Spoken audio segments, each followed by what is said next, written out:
Les éditions Sixtrid, avec l'aimable autorisation des éditions Presse de la Cité, présentent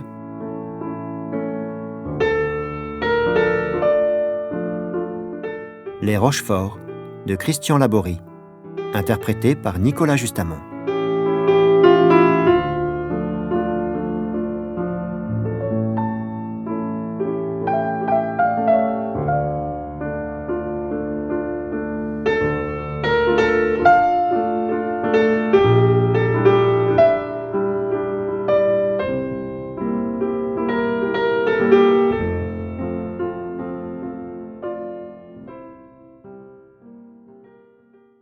Prologue. Chapitre 1. L'homme en noir. Nîmes, janvier 1898. La nuit était sombre, l'air glacial, les bruits absorbés par l'obscurité. Nîmes plongeait au cœur de l'hiver, d'un hiver comme il s'en abat rarement au cours d'une décennie. Pourtant, la neige n'avait toujours pas recouvert les pavés de ces rues étroites et de ces grands boulevards. Le Mistral balayait tout sur son passage et nettoyait les venelles de leurs relents nauséabonds qui empestaient les bas quartiers. Les arènes semblaient cristallisées dans la lueur blafarde de la lune, tandis que les clochers des églises se hérissaient, tels des croix gigantesques, dans le ciel ténébreux d'un univers pétrifié. La ville était déserte, noyée dans un silence sépulcral. Seuls les chats noctambules de leurs pas graciles osaient s'aventurer sous la lumière des réverbères. Leur miaulement lugubre se perdait dans les soupiraux où ils trouvaient refuge. Parfois, une ombre furtive rasait les murs et disparaissait dans une alcôve mystérieuse. Une autre en sortait et s'évanouissait à son tour dans le dédale des ruelles. Même les maisons closes ne donnaient aucun signe de vie. Les belles de nuit accueillaient dans la plus parfaite discrétion les maris-volages, les hommes de passage ou les militaires en permission d'un soir. Nichée entre ces collines, à l'instar de sa grande sœur romaine, la cité d'Auguste gardait jalousement ses secrets scellés dans les murs épais de ses vestiges antiques. Sa bourgeoisie, riche d'un passé glorieux, en avait fait une place industrielle et commerciale rayonnante. Maintes dynasties s'y étaient constituées, s'illustrant dans la finance, le textile ou le commerce de vin. Aussi les demeures cossues étaient-elles nombreuses, refermées sur elles-mêmes dans une modestie apparente que plusieurs siècles de protestantisme avaient su imposer.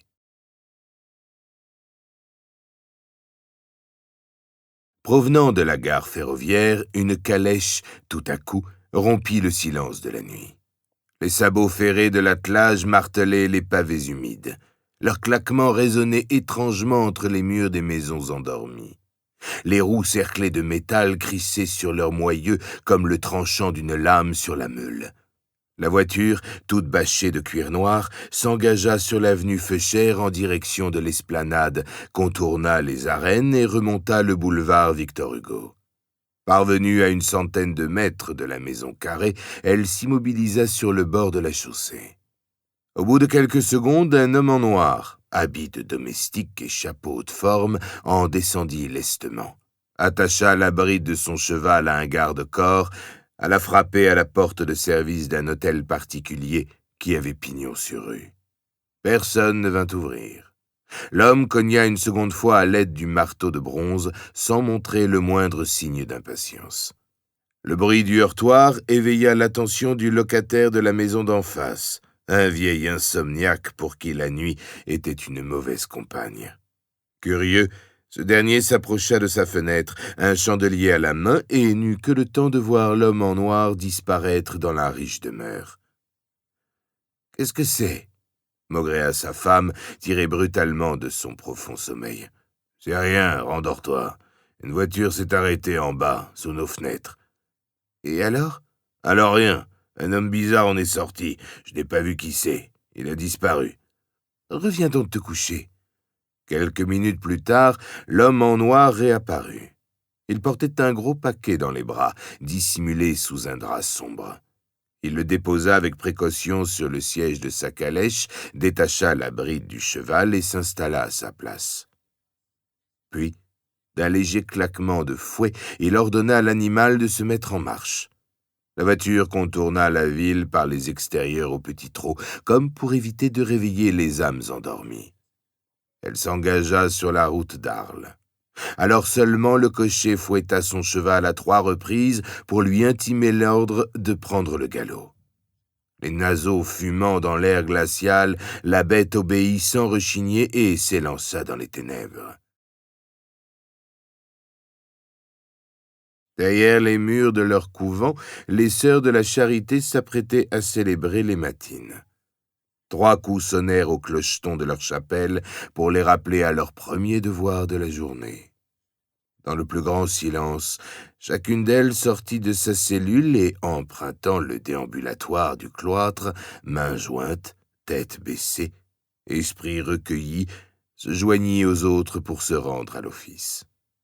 Sœur Angèle, la mère supérieure, comptait toujours ses ouailles pour s'assurer qu'aucune d'elles n'errait encore dans les bras de Morphée. Elles étaient peu nombreuses, mais c'était plus fort qu'elles. Il fallait qu'elle vérifie, comme elle vérifiait chaque matin le nombre des enfants de l'orphelinat qu'elle dirigeait d'une poigne de fer au sein de son établissement. La chapelle du couvent donnait sur le monde extérieur par un vestibule sans fenêtre, fermé par une petite porte munie d'une grille ouvragée, un guichet pour les visites. Sœur Angèle en gardait précieusement le trousseau de clés sur elle, comme elle aurait gardé les clés du paradis.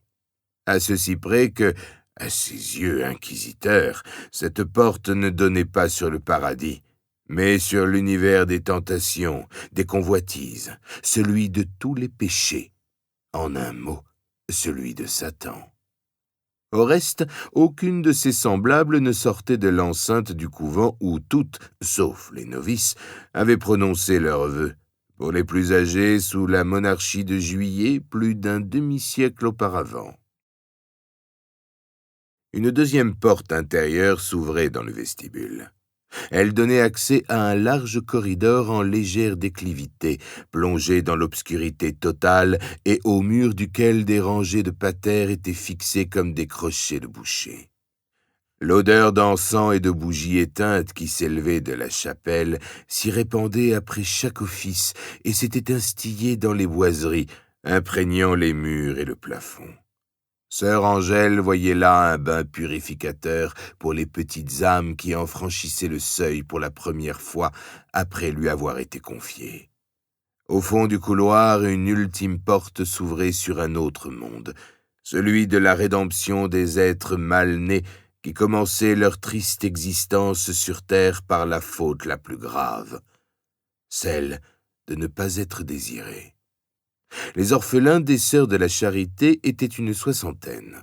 Ils provenaient d'horizons divers, bâtards de bonne famille, enfants pauvres abandonnés par des parents aux abois, enfants sans père ni mère. Tous portaient sur leurs frêles épaules la misère du monde. Or, le monde entier ignorait leur présence. Les religieuses les éduquaient durement dans la plus stricte morale chrétienne, leur dispensant elles-mêmes l'instruction minimale dont ils auraient un jour besoin, ainsi que des rudiments de vie pratique. Aux filles, des travaux domestiques, couture, cuisine, ménage. Aux garçons, des travaux agricoles dans leurs vergers et leurs potagers. Filles et garçons ne se rencontraient qu'à la chapelle pour la messe quotidienne, toujours séparés par l'allée centrale, ainsi que dans les salles de classe pour l'éducation scolaire et religieuse. Ils n'avaient pas d'autorisation de communiquer, ni de jeter un regard les uns vers les autres. Au sortir de leur isolement quasi monastique, les orphelins devaient pouvoir affronter la vie en demeurant dans les voies sacrées tracées par le Seigneur. L'établissement n'avait pas de concurrent à des lieues à la ronde, la ville de Nîmes étant à l'époque dépourvue d'orphelinat laïque. Aussi ne désemplissait-il jamais, et les sœurs craignaient de devoir refuser bientôt d'accueillir de nouveaux petits déshérités. L'office des matines terminé, celles-ci regagnaient leurs cellules, toujours en silence, afin de se plonger dans la lecture pieuse des textes bibliques. Pour chacune, c'était le temps privilégié du recueillement, de l'abstraction, de la communion suprême avec Dieu. Puis, après un petit déjeuner frugal, elles s'attelaient à leurs tâches respectives. Certaines étaient affectées aux travaux ménagers, d'autres au jardinage. Les plus instruites s'occupaient de l'éducation des orphelins. Quelques-unes, enfin, remplissaient les besognes administratives. Seules ces dernières sortaient du couvent afin d'assurer la liaison avec le monde extérieur. La journée était ponctuée de temps de prière collective entrecoupés par les autres offices, laude, prime, tierce, sexte, nonne, vêpres, complis. Office qui les accompagnait de l'aube naissante aux profondeurs de la nuit. Sœur Agnès venait de passer la dernière devant la mère supérieure et s'apprêtait à rejoindre sa cellule quand, soudain, 5 coups de heurtoir sur la porte du vestibule retentirent jusqu'à l'autre extrémité de la chapelle. La jeune novice s'arrêta net, laissa s'éloigner ses compagnes. Se retournant vers sœur Angèle, elle s'inquiéta. « Qui cela peut-il être à une heure si tardive ?» Sœur Angèle resta stoïque. À son âge, rien ne pouvait plus la perturber ni l'effrayer. Elle fit mine de tendre l'oreille, l'index de sa main gauche sur ses lèvres, pour signifier à sa novice de se taire. Le heurtoir résonna à nouveau 3 fois. « Allez-y voir », ordonna la mère supérieure à sœur Agnès. Morte de peur, celle-ci ne bougea pas, balbutia. « Vous voulez que... » Elle hésitait. « Oui, » reprit sœur Angèle d'un ton cassant. « Vous m'avez bien entendu. Que vous alliez voir. Ouvrez le guichet et voyez qui est là. Le diable ne va pas sortir de sa boîte. Oh, ma mère !» Sœur Agnès se signa 3 fois, blême d'effroi. « Qu'attendez-vous donc ?» insista la mère supérieure. « Allez, mon enfant, endurcissez-vous. » La novice s'exécuta.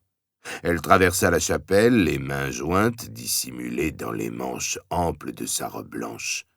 Ses lèvres marmonnaient des bribes de prière qui s'embrouillaient dans son esprit apeuré.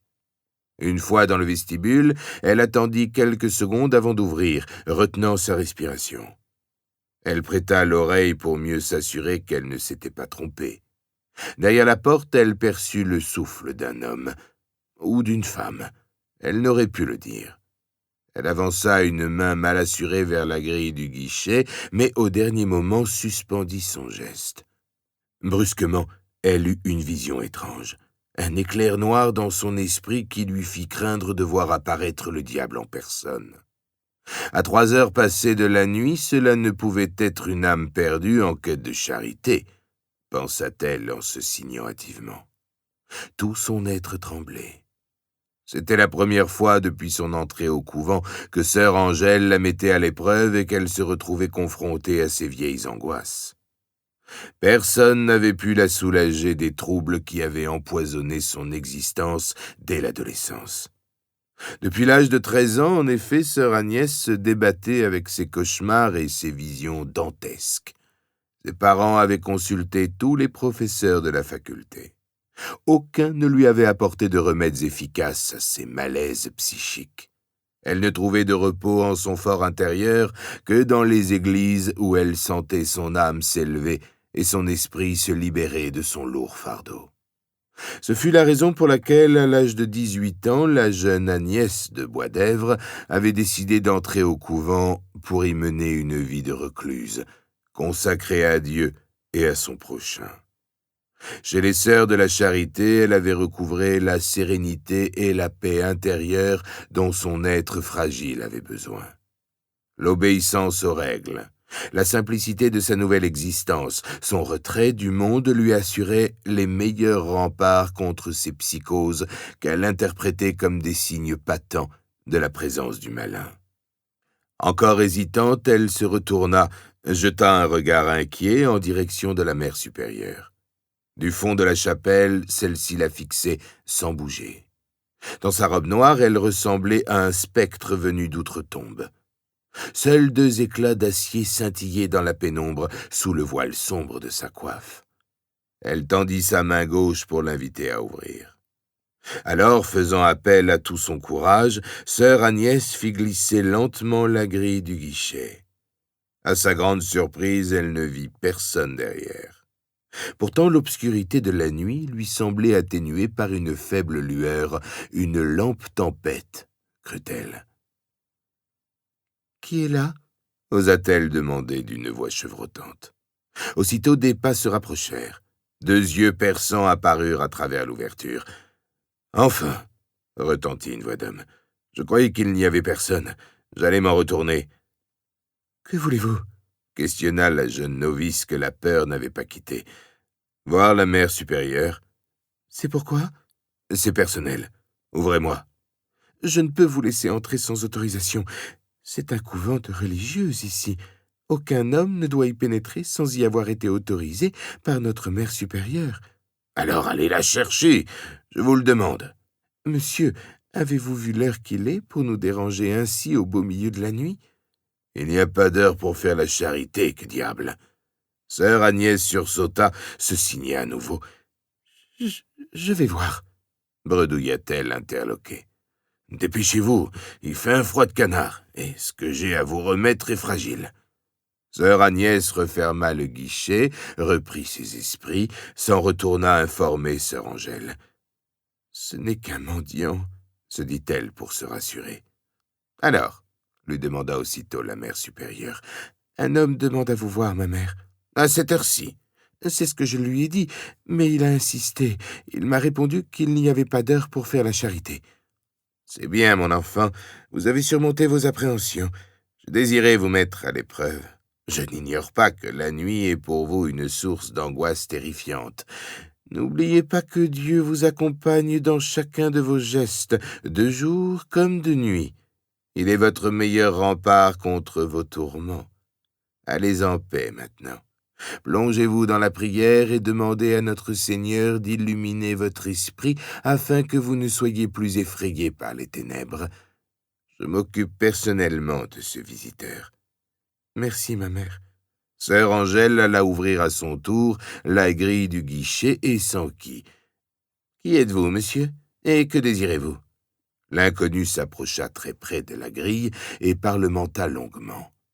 La mère supérieure s'agitait, levant les bras au ciel et poussant de grands soupirs. De dos, elle ressemblait à un épouvantail planté devant une porte de prison, comme pour empêcher un détenu de tenter de s'échapper. À ceci près que c'était elle qui se trouvait cloîtrée à l'intérieur et qu'elle semblait s'opposer à l'entrée du diable en personne. Au bout de longues minutes de palabres, elle finit par se laisser convaincre et fit entrer l'homme en noir. Celui-ci portait dans ses bras un large panier d'osier dissimulé sous un voile de crêpe noire. Il esquissa un pas en avant. La religieuse l'arrêta aussitôt, alla fermer la porte intérieure du vestibule, puis la porte extérieure. L'inconnu déposa son fardeau sur le dallage de marbre froid, sortit une bourse de sa poche, puis une lettre. Sœur Angèle prit connaissance de celle-ci et, sans sourciller, enfouit la bourse dans les plis de sa robe. L'homme argumenta encore quelques instants, puis tourna les talons et disparut comme il était venu. Par la fenêtre de sa cellule, sœur Agnès entendit le bruit de l'attelage qui prit immédiatement le galop. Elle tenta de se replonger aussitôt dans la lecture de l'épître aux Corinthiens qu'elle avait commencé 2 jours auparavant. Mais son esprit était ailleurs. Le visiteur semblait avoir pris possession de ses pensées. Alors elle abandonna sa Bible sur son pupitre, s'agenouilla sur le prie-dieu adossé au pied de son lit, au-dessus duquel était accroché un crucifix criant de réalisme. Puis elle se réfugia de nouveau dans la prière. À l'office suivant, elle ne put s'empêcher de regarder sœur Angèle d'un air interrogateur. Celle-ci ne laissa rien paraître. Lorsque l'aube blanchit enfin les collines et que la lumière chassa les ténèbres de la nuit, la mère supérieure vint voir sœur Agnès dans la salle d'études où celle-ci s'apprêtait à donner la leçon de catéchisme à sa classe de petits orphelins. « Cette nuit, vous n'avez rien vu ni entendu, mon enfant, » lui dit-elle d'un ton ferme. Personne n'est venu frapper à notre porte. » La jeune novice s'étonna, s'offusqua presque à l'idée de devoir commettre ainsi le péché de mensonge, mais n'osa contredire sa mère supérieure. « Je n'ai rien vu ni entendu, ma mère. »« À la bonne heure, mon enfant. Je sais pouvoir compter sur votre discrétion. » Dans le courant de l'après-midi, sœur Agnès, retrouvant ses consoeurs novices avec qui elle s'était liée d'amitié, comprit immédiatement ce qui s'était passé pendant la nuit. Sœur Thérèse, qui s'occupait avec elle des orphelins les plus jeunes, lui annonça tout à sa joie: « Sais-tu que ce matin nous avons reçu un cadeau venu du ciel, un vrai petit ange envoyé par notre Seigneur. »« Ce matin ?» s'étonna sœur Agnès. « En es-tu sûre ? » ?»« Oui, il y a une heure à peine, sœur Angèle m'a fait venir dans son bureau pour me présenter notre nouveau pensionnaire, un bébé âgé de quelques jours seulement, que sa mère est venue remettre à nos bons soins. La malheureuse, une fille perdue, était complètement désespérée. Elle n'avait pas les moyens d'élever son enfant décemment. Pas de mari, pas d'argent, pas de travail. La mort dans l'âme, elle nous l'a abandonnée. C'est ce que sœur Angèle m'a raconté. »« Un bébé ? Une jeune maman ?» questionna encore sœur Agnès, incrédule. « Oui, c'est ce que m'a expliqué sœur Angèle en me confiant la charge de ce petit ange. » Comme elle l'avait promis, sœur Agnès ne dit mot de ce dont elle avait été témoin peu après matine, en plein cœur de la nuit. Elle feignit l'étonnement, puis, devant l'enfant abandonné que sœur Thérèse lui présenta, ne put que s'extasier. « Ah !» fit-elle, « c'est bien vrai que c'est un petit ange venu du ciel. Qu'il est mignon. C'est une fille ou un garçon ? » ?»« Un garçon. Il est si petit, si fragile. Il vient à peine de naître, le chérubin. À peine né et déjà dans le malheur. »« Dans le malheur, pourquoi ? Nous allons être sa famille à présent. Il sera très heureux parmi nous. » Sœur Agnès n'ignorait pas que les orphelins de l'institution étaient éduqués dans la plus grande sévérité. Le bonheur ne se lisait pas dans leurs yeux.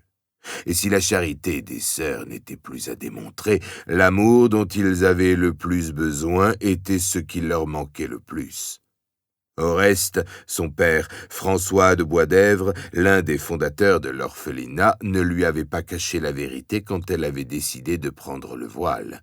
« Les sœurs de la charité sont des saintes, » lui avait-il affirmé. « Leur abnégation est sans limite, leur grandeur d'âme sans commune mesure. Elles s'occupent des enfants perdus de notre bonne ville avec un dévouement qui n'a d'égal que leur amour pour le Seigneur. Mais elles savent faire preuve d'une grande autorité. Elles sont dépourvues de toute sensiblerie, ce qui ne veut pas dire qu'elles sont insensibles à la souffrance du monde. Leur sacerdoce prouve le contraire. Les enfants qu'on leur confie doivent oublier le malheur qui a précédé leur naissance, afin d'être mieux préparés à une vie de labeur dans l'amour de Dieu. En rejoignant leur ordre, tu devras toi aussi faire preuve de fermeté envers ceux que tu côtoieras quotidiennement et pour qui tu auras peut-être tendance à éprouver de la pitié. La pitié est un sentiment à double tranchant. Il faudra t'en préserver. Pour autant, cela ne devra pas t'empêcher d'aimer les enfants que tu éduqueras dans les voies du Seigneur. » Agnès était encore bien jeune à l'époque et ignorait la réalité de la vie monacale. Elle s'approcha du berceau du nouveau-né, se pencha au-dessus de l'enfant. « Comment s'appelle-t-il ? » demanda-t-elle à son ami. « Vincent Janvier. C'est son vrai nom ? Non, sa mère ne lui avait pas encore donné de nom. Alors, comme elle l'a déposé le jour de la Saint-Vincent et que nous sommes en janvier, sœur Angèle l'a inscrit sous le nom de Vincent Janvier, né le 20 janvier 1898, 2 jours avant de nous avoir été confiés. » Sœur Agnès fit mine de croire à l'histoire de sœur Thérèse, mais se demanda au fond d'elle-même pourquoi la mère supérieure avait marqué l'arrivée de ce nouveau petit pensionnaire du sceau du mensonge.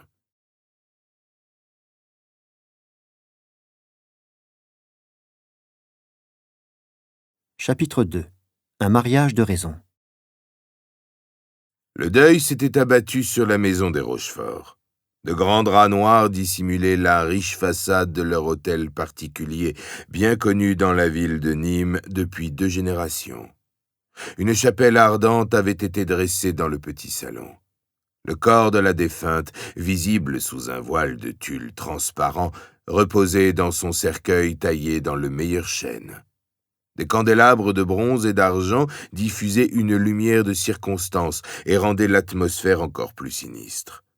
Des couronnes et des gerbes de fleurs à profusion témoignaient de la sympathie des connaissances et de la parenté. À tour de rôle, des intimes veillaient la dépouille pour ne pas abandonner l'âme de la malheureuse, disparue dans les arcanes du mystérieux passage vers l'au-delà, et pour recevoir les condoléances des visiteurs, amis et voisins affectés par le malheur qui venait de toucher l'une des grandes familles de la cité. La défunte était la fille d'Anselme et Élisabeth Rochefort. Aînée de la fratrie, elle n'avait que 19 ans en ce début d'année 1898, lorsque la mort l'avait emportée. Sa gentillesse était connue de tous dans le cercle des proches de ses parents. Catherine Rochefort était une jeune fille cultivée, enjouée, toujours prête à rendre service et à se porter au-devant des autres, donnant parfois l'impression que le bonheur qu'elle dispensait sans partage était celui qu'elle-même ne parvenait pas à atteindre. Les Rochefort avaient encore 3 enfants et en attendaient un 5e, ce qui faisait dire à certains que Dieu avait redonné aux malheureux parents ce qu'il leur avait repris en rappelant Catherine à lui. Élisabeth, qui devait accoucher au printemps, s'était bien juré que ce serait la dernière fois. À bientôt 40 ans, elle estimait avoir largement rempli son devoir d'épouse. En outre, les médecins consultés l'avaient tous mise en garde. Il serait dangereux de tomber à nouveau enceinte, lui avait-il certifié. Vous mettriez votre vie en danger ainsi que celle de votre futur enfant. Anselme Rochefort, lui, s'était toujours enorgueilli de sa descendance, et à 48 ans se sentait aussi vert qu'un jeune chêne. « Je suis fait d'un bois robuste », aimait-il à se vanter devant ceux qui tentaient de le mettre en garde contre ses excès de table. Quant à ses ardeurs viriles, seule son épouse pouvait en témoigner, mais la bienséance lui interdisait d'y faire la moindre allusion en public. Pourtant, parmi ses amis, nul n'ignorait que la malheureuse subissait contre son gré les fougues de son mari qui, par ailleurs, cachait très mal ses infidélités conjugales. Anselme Rochefort appartenait à une riche lignée d'industriels qui avaient fait fortune dans le textile. À l'époque de l'âge d'or de la soie dans les Cévennes, son aïeul Simon Rochefort avait créé dans la vallée du Gardon d'Anduze la première filature à porter son nom. Originaire de cette région, celui-ci s'était rapidement enrichi. Il avait acquis une grande propriété, le Clos du Tournel, où ses mûriers assuraient à ses magnaneries quantité de cocon qui alimentaient son usine. Après lui, ses descendants accrurent et consolidèrent sa fortune, jusqu'à ce que la maladie de la pébrine vint anéantir tous leurs efforts plusieurs années de suite, sous le Second Empire. C'est à cette époque, l'année même où Louis Pasteur fut dépêché par l'empereur pour éradiquer le mal qui détruisait les Magnans, que le père d'Anselme Rochefort, Charles Honoré, décida de s'implanter à Nîmes pour y fonder une filature de coton, puis des ateliers de tissage. Charles-Honoré Rochefort avait senti le vent tourner. Sans sacrifier sa production de soie, que les recherches de Pasteur permirent de sauver, il se lança dans la confection de la toile qu'on appelait déjà jean, et qu'un certain Lévi-Strauss importait en Amérique depuis la fin des années 1850. Malgré la forte concurrence de la maison André, qui était à l'origine de ce fructueux commerce, Charles-Honoré Rochefort était parvenu à se tailler une place importante sur ce marché en plein essor. Il agrandit son usine initiale, augmenta son personnel ouvrier, noua des relations commerciales avec Lévi-Strauss en personne, qui utilisait déjà le tissu à armature sergée de Nîmes pour la fabrication de pantalons de travail destinés aux fermiers, aux constructeurs de voies ferrées et aux chercheurs d'or. Sa réussite fulgurante lui permit d'acquérir un hôtel particulier qui n'avait rien à envier aux plus riches demeures de la capitale gardoise. D'origine terrienne, Charles-Honoré Rochefort avait gardé des attaches profondes avec les Basses-Cévennes, où sa famille avait ses racines. Il avait hérité de son père le mas familial dont les nombreux hectares attenants s'étendaient sur les communes d'Anduze et de Tornac. Il les faisait travailler par un métayer, dont l'activité était essentiellement orientée vers la vigne. Charles-Honoré aimait visiter ces terres, et son chai produisait un vin abondant à défaut d'être de grande qualité. L'époque était déjà au vignoble de masse, et certains producteurs ne s'encombraient pas de scrupules pour s'imposer sur un marché touché par les maladies et qui allait bientôt connaître de violentes secousses. Grâce à sa fortune bien établie, Charles-Honoré Rochefort avait tissé un réseau d'amitié et de relations qui avait fait de lui un homme influent. Le préfet et l'évêque avaient leur place à sa table, lui-même ses entrées à la préfecture, à l'hôtel de ville et une chaise réservée à la cathédrale Saint-Castor qu'il ne fréquentait pas assidûment, laissant à son épouse le soin de le représenter à la messe dominicale. Dans la bourgeoisie nîmoise, Charles-Honoré Rochefort passait pour un opportuniste, bonapartiste sous le Second Empire, dont il regretta toujours les grandes heures du libéralisme économique. Il adhéra à la République sans équivoque, mais sans réelle conviction. À ce propos, il avait avoué à l'un de ses proches « Henri IV a dit « Paris vaut bien une messe. Alors, les affaires valent bien une république. » Néanmoins, il se gardait bien d'exprimer ouvertement ses opinions et entretenait d'excellentes relations autant avec les partisans du nouveau régime en place qu'avec les nostalgiques de l'Empire, voire avec les monarchistes qui n'avaient pas encore renoncé au trône. Son mariage avec Hortense de Hautefeuille, issue de la petite aristocratie, lui avait ouvert le cercle des familles orléanistes. Mais désireux de ne pas être étiqueté comme royaliste, ce qu'il n'était pas, il maintint toujours ses distances avec les plus ailés d'entre eux, préférant accorder ses faveurs à ceux qui tenaient les rênes du pouvoir. Anselme Rochefort était fils unique, le seul et grand espoir de Charles-Honoré, qui ne pouvait donc compter que sur lui pour assurer la continuité de son œuvre. Aussi ce dernier s'efforça-t-il de lui éviter le service national quand vint pour lui le temps d'accomplir son devoir militaire. C'était en pleine guerre contre les Prussiens. Laisser son fils partir au front lui faisait en effet courir le risque de perdre son héritier au cas où il lui arriverait malheur. Alors il joua de ses relations pour le dispenser de la conscription et le maintenir à l'écart du conflit. À 20 ans, Anselme était un jeune homme volage qui montrait plus d'allant pour les plaisirs de la vie que pour les études. À la faculté de droit de Montpellier, ses professeurs le connaissaient à peine, car il préférait flâner en galante compagnie sur les bords du Lez plutôt que d'apprendre sur les bancs des amphithéâtres.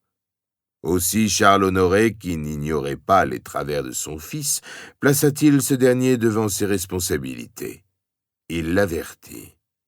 Ou bien tu viens m'aider sérieusement à l'usine pour prendre un jour ma succession, ou bien je te laisse partir à l'armée où ton devoir t'appelle. Compte tenu des circonstances, le jeune Anselme n'hésita pas un instant. Guère plus valeureux pour aller se battre au front qu'assidu dans sa vie d'étudiant, il accepta sans rechigner la proposition paternelle. Il abandonna aussitôt le droit et rentra à Nîmes pour le seconder. À la mort prématurée de Charles-Honoré, 5 ans plus tard, Anselme Rochefort se retrouva à 25 ans à la tête d'une importante fortune. Certes, entre-temps, il avait acquis auprès de son père toutes les connaissances nécessaires pour réussir dans la voie que celui-ci lui avait tracée. Malheureusement, la crise économique sévissant, Anselme, par son manque de sérieux et de pugnacité, laissa sombrer peu à peu le bel édifice que Charles-Honoré lui avait légué. Après le décès de sa mère, il avait été contraint de fermer plusieurs chaînes de production, de licencier la moitié de son personnel, de revendre un atelier de filature de soie et d'hypothéquer une partie de ses biens immobiliers. Alors, il décida de réagir. Anselme n'avait pas seulement hérité de la fortune de son père. Il avait su également conserver tout son réseau de relations et d'amitié qui, à défaut de lui porter secours alors que ses affaires périclitaient, lui avait laissé certaines portes ouvertes. N'étant pas homme à s'encombrer de scrupules, il chercha sans tarder à contracter une alliance avec une riche héritière. Je n'ai d'autre solution à envisager que d'unir le nom des Rochefort à celui d'une grande famille fortunée, avoua-t-il à maître Lambert, son avocat d'affaires, le soir même de l'inhumation de sa mère. « Vous vous bercez d'illusions, » lui répondit ce dernier. « Vu l'état de vos finances, personne n'acceptera de vous donner sa fille en mariage. Vous vous êtes discrédité en ne vous montrant pas à la hauteur de votre père. Aux yeux de beaucoup, vous ne représentez guère que ce que valent vos usines, une valeur en baisse. C'est vous qui vous trompez, Lambert. Je vous prouverai le contraire. Dans quelque temps, vous entendrez à nouveau parler des manufactures Rochefort. » Piqué au vif, Anselme n'eut de cesse, dès cet instant, de trouver bonne fortune. Il se mit à fréquenter tous les salons huppés de la ville, se montra plus que jamais au théâtre, lança de multiples invitations à dîner sous les dorures ternies de son hôtel particulier. Les médisants ne se privaient pas de répandre la rumeur que l'héritier des Rochefort cherchait l'âme charitable qui lui permettrait de se remettre à flot. L'un de ses amis, Pierre Duponteil, lui présenta un soir une jeune femme d'une beauté qui n'avait d'égal que la tristesse qui se lisait sur son visage. C'était au cours d'un bal de charité donné par les Montalban, de prospères négociants en vin. Toute la haute société nîmoise se pressait autour du préfet, dont la venue attestait une volonté certaine, de la part des autorités, d'apaiser les craintes. En effet, le gouvernement, sous l'impulsion de Jules Ferry, venait de voter 2 décrets sur l'enseignement, l'un ordonnant la dissolution de la Compagnie de Jésus, l'autre exigeant que les congrégations non autorisées demandent un droit d'enseigner dans un délai de 3 mois. Comme la plupart des invités étaient d'obédience catholique, l'inquiétude était vive et les esprits échauffés. Pressé de questions, le préfet s'efforçait de répondre en minimisant la portée des récentes mesures. Anselme Rochefort, de son côté, s'intéressait peu aux soubresauts de la vie publique. Ce soir-là, il n'avait Dieu que pour la jeune femme que son ami Duponteil voulait lui présenter. Il s'agissait d'Éléonore Letellier, une belle jeune fille de 21 ans. « Si tu veux mon avis, » lui confia Duponteil en aparté, « tu devrais soustraire au plus vite cette beauté éplorée à la convoitise de tous ces vautours. Si tu t'y prends bien, elle pourrait te sortir d'affaire et te sauver la mise. Sois plus précis, tu éveilles ma curiosité. Tu n'as sans doute jamais entendu parler d'elle. Éléonore Letellier est l'unique héritière d'un couple très riche venu s'installer dans la région il y a à peine 3 ans. Ses parents avaient acheté un domaine dans les environs d'Uzès, dans l'espoir de finir leur jour au soleil. Malheureusement, ils n'ont pas eu le temps de profiter de leur retraite dorée. Ils sont partis en voyage en Égypte pour fêter le début de leur nouvelle existence. Ils n'en sont jamais revenus. Disparus, on ne sait comment. Ils ont été déclarés morts après plus d'1 an de recherches qui n'ont abouti qu'à la découverte de leur mal de voyage et d'un témoignage qui tendrait à prouver qu'ils ont été victimes de pillards aux abords du désert. À son âge, Éléonore Letellier a donc déjà perdu ses parents. Et, plus récemment, son fiancé, comme si le sort semblait s'acharner sur elle. Son fiancé ? Oui, un beau capitaine de l'armée coloniale, tué dans une embuscade en Algérie il y a tout juste 1 mois. Elle n'a donc plus de famille? Non, elle demeure seule et inconsolable. Tu m'as bien compris. En l'épousant, tu épouses donc sa fortune. Anselme n'eut pas besoin que son ami lui en dise davantage. Il saisit immédiatement l'intérêt qu'il avait à se rapprocher de la jeune femme. Il s'inquiéta néanmoins. Son deuil est récent. Par rapport à la mort de son fiancé, tu ne penses pas qu'il est trop tôt pour lui demander de s'engager à nouveau? Dans son état, je ne crois pas. Ce qui signifie « Tu me parais bien mystérieux ». Cela ne se voit pas encore, mais bientôt ces rondeurs trahiront ce qu'elles dissimulent. Voudrais-tu dire « Exactement, tu m'as bien compris. Elle est enceinte, et pas encore mariée. Comment sais-tu tout cela? Tu es dans le secret des dieux? Je connais bien la meilleure amie d'Éléonore Le Tellier. C'est par elle que j'ai tout appris. Que sais-tu du capitaine? Pas grand-chose. Il s'agissait d'un certain Lavalette, issu d'une longue lignée de militaires dont les ancêtres se sont illustrés à Fontenoy, puis sous le Premier Empire et sous Napoléon III. Le malheureux n'a pas eu de chance. Il s'est fait tuer bêtement le lendemain du jour où il a appris sa paternité. Si je te suis bien, la jeune Éléonore se retrouvera bientôt fille-mère. Dans son milieu, cela n'est guère convenable. Serais-tu opposé à lui proposer le mariage à cause de son état? Crois-tu qu'elle accepterait? C'est peut-être prématuré. Dans sa situation, elle n'a pas le choix. C'est donner un père à son enfant au plus vite ou le déshonneur. Anselme Rochefort laissa à son ami le soin des présentations. Éléonore Le Tellier accepta gentiment de prendre une coupe de champagne en leur compagnie. Puis Duponteil s'éclipsa discrètement, laissant Anselme et Éléonore en tête-à-tête, à l'écart des autres invités. 2 mois plus tard, leur mariage fut célébré dans la plus grande discrétion. Rochefort n'avait rencontré aucune difficulté à convaincre la jeune femme. De 8 ans son aîné, il lui apportait la sérénité dont elle avait besoin, une sorte de repos de l'âme dans une période de sa vie où son cœur déchiré saignait encore du malheur qui venait de l'accabler. En réalité, Éléonore, anéantie, était loin d'éprouver des sentiments amoureux pour son nouveau prétendant. Elle avait agréé la demande de Rochefort par désespoir, sans prendre réellement conscience de ce qu'elle faisait en s'engageant. « Je vous aimerai autant que vous le méritez », l'avait consolé Anselme. « En retour, je ne vous demande pas de m'aimer comme vous avez aimé avant moi. Je ne prétends pas remplacer dans votre cœur celui qui avait fait pour vous de cette terre un jardin d'Éden. Mais avec le temps, je suis persuadé que l'amour reviendra en vous. Ce jour-là, vous me découvrirez vraiment.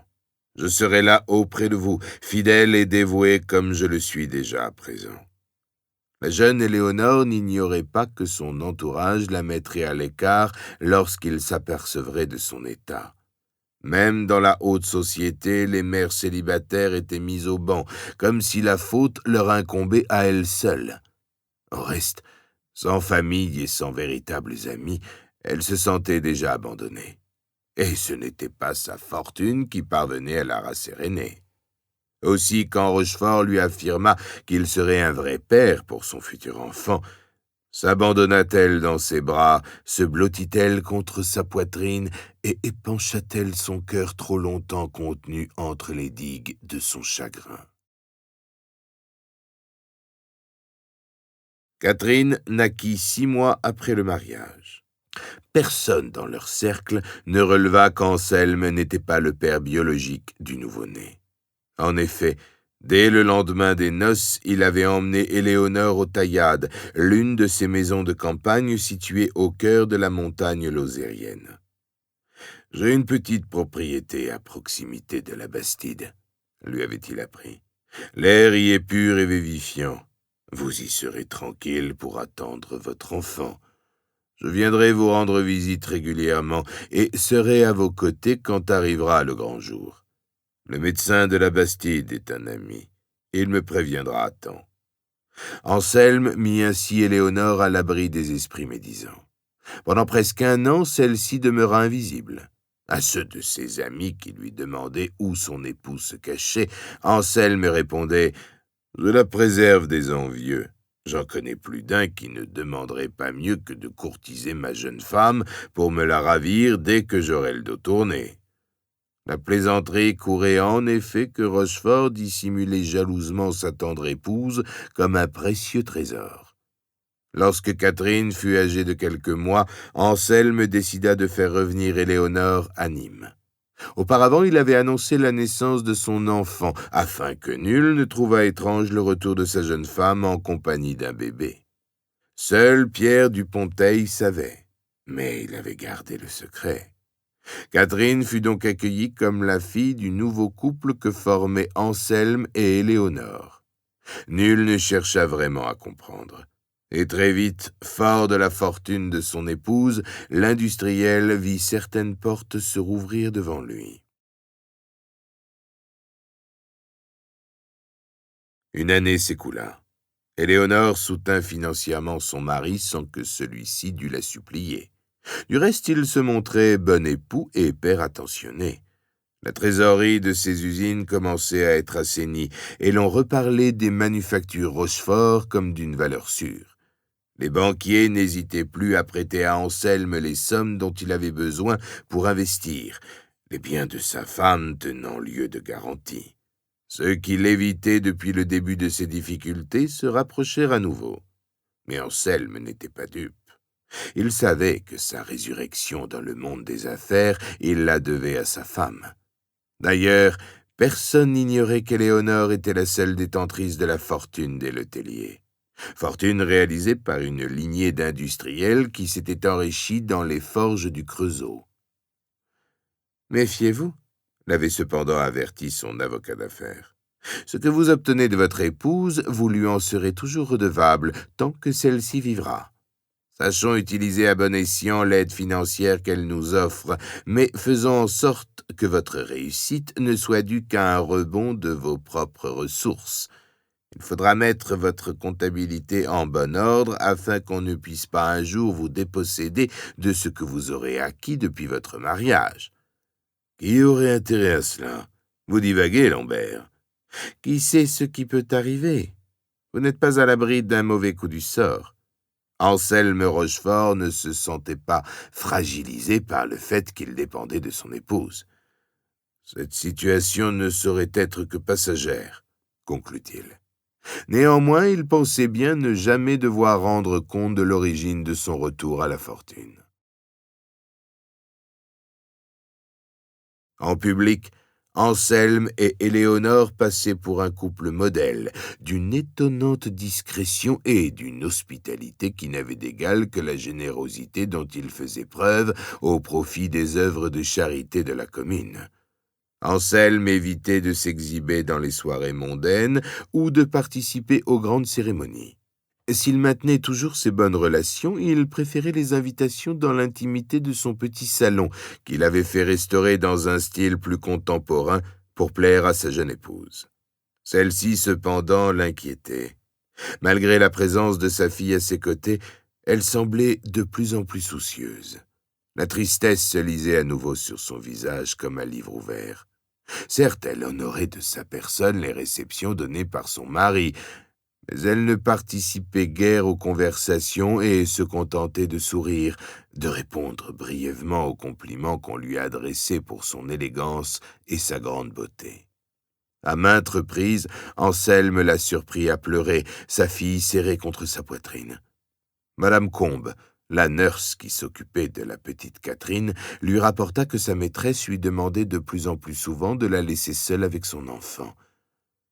Elle donne l'impression de craindre qu'on ne la lui prenne, reconnut-elle un soir qu'Anselme l'interrogeait, alors qu'Éléonore s'était enfermée dans sa chambre avec sa fille. Ne vous a-t-elle rien dit qui pourrait expliquer son attitude? Non, monsieur. Madame n'a pas l'habitude de dire ce qu'elle pense devant les domestiques. N'auriez-vous pas surpris, je ne sais pas, un détail qui pourrait m'être utile pour comprendre? La nurse sembla hésiter. Elle reprit. Madame a seulement dit un jour, en serrant la petite Catherine dans ses bras, « Ma chérie, si seulement ton papa était encore vivant. » J'avoue ne pas avoir compris. Je me suis dit que j'avais peut-être mal entendu, mais elle l'a répété une seconde fois. Anselme ne broncha pas, désireux de ne pas trahir son émoi devant la domestique. « Vous avez du mal comprendre. Madame a sans doute voulu dire si seulement papa était encore vivant. La mort de son père l'a beaucoup affectée. Elle en souffre toujours énormément. » Sans doute, monsieur, sans doute. La gouvernante n'osa contredire son maître, mais, en son fort intérieur, elle resta persuadée qu'elle avait bien entendu au mot près les paroles de son épouse. Les jours qui suivirent, Éléonore sombra dans une tristesse de plus en plus inquiétante. Rien ne parvenait à lui arracher un sourire. Son visage demeurait livide, inexpressif. Son regard se perdait dans un abîme sans fond. À force de repousser toute nourriture, ses joues se creusaient, son teint devenait terreux, trahissant un début d'anémie. Anselme, qui avait fini par comprendre la raison profonde de son désespoir, ne cherchait pas à la questionner et se contentait de lui parler de ses affaires courantes pour tenter de la distraire de ses tourments intérieurs. Un soir, incapable de se contenir davantage, il lui déclara sans ambages: « Éléonore, vous devriez réagir. Je n'ignore pas ce qui vous attriste à ce point, mais il faut maintenant que vous tourniez la page. » Éléonore posa sur son mari un regard chargé de désespoir. « Que savez-vous de l'amour, mon ami ?» lui dit-elle d'une voix sans timbre. « Vous m'avez épousé par intérêt. Vous paradez à mes côtés comme si j'étais votre plus belle conquête. Vous m'affirmiez, juste avant de m'épouser, que le temps saurait me faire oublier et qu'il m'aiderait à vous aimer. Le temps n'y a rien fait. L'amour, le vrai, l'amour sublime, celui qui m'a donné la clarté éternelle, ne connaît pas le temps. Car le temps érode, efface, détruit l'amour. Il ne le fait pas naître. » « Vous dites des sottises, ma chère. Votre esprit est trop perturbé pour que vous puissiez réagir sainement. Je vous invite à aller vous reposer dans notre maison de la Bastide ou dans celle d'Anduze, si vous préférez. C'est moins loin. Vous y serez au calme. Cela vous permettra de reprendre goût à la vie. Emmenez notre fille, elle vous aidera à vous changer les idées. »« Notre fille, dites-vous ? Catherine est ma fille. Ne vous l'appropriez pas comme vous avez tendance à vous approprier ma fortune. Éléonore, vous déraisonnez. Madame Combe vous accompagnera. Elle veillera sur Catherine. Et sur vous. Je vais prévenir mon métayer pour qu'il prépare le clos du Tournel en vue de votre prochaine arrivée. » Pendant qu'Anselme donnait ses directives, Éléonore se retrancha dans sa chambre. Plusieurs heures s'écoulèrent. Au moment de passer à table, vers 8 heures, Anselme envoya Suzon, la servante, lui annoncer que le repas était prêt. Comme personne ne lui répondait, Suzon insista, puis vint prévenir son maître. « Madame ne répond pas, monsieur. Elle s'est enfermée dans sa chambre. » Anselme monta à l'étage, frappa doucement à la porte de la chambre et invita son épouse à descendre. Devant l'absence de réaction, il tambourina plus fort. « Éléonore, dites quelque chose, voyons. » La chambre était plongée dans le plus grand silence. Alors Anselme appela Marcelin, son majordome, et lui ordonna d'enfoncer la porte d'un coup d'épaule. Sur son lit, Éléonore gisait dans la paix, une lettre à la main. Sur sa table de chevet, une fiole renversée. Anselme se précipita vers elle, lui frotta énergiquement les joues, lui souleva les paupières, examina le blanc des yeux.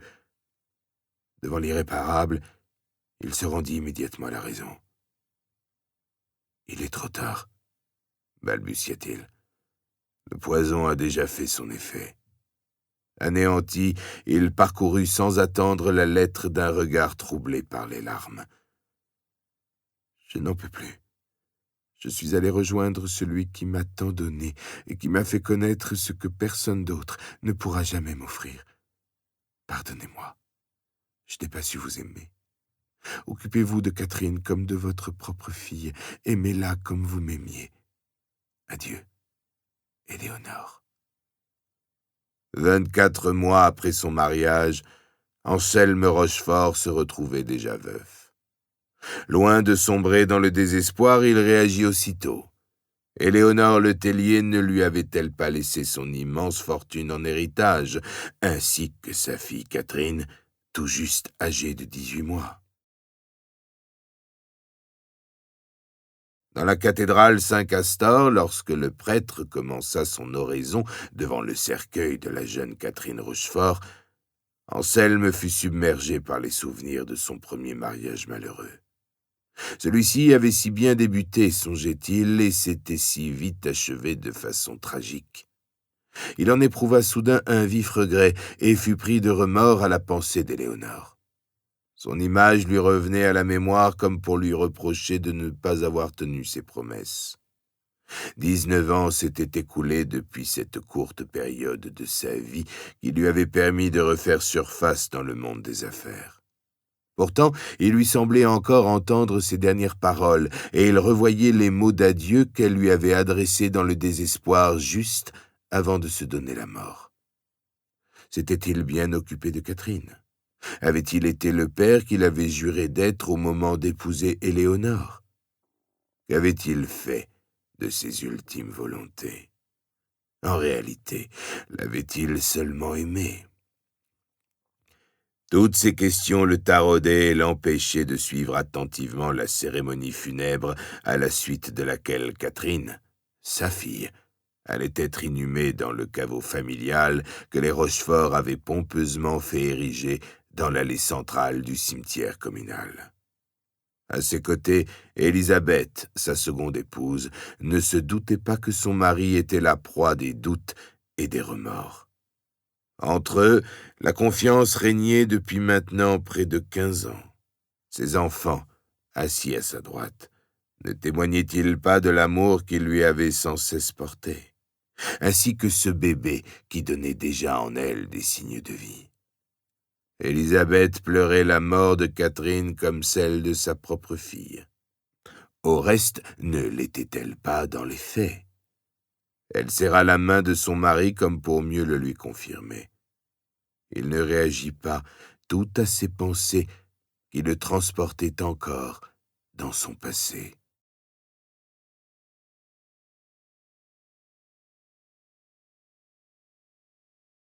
Chapitre 3.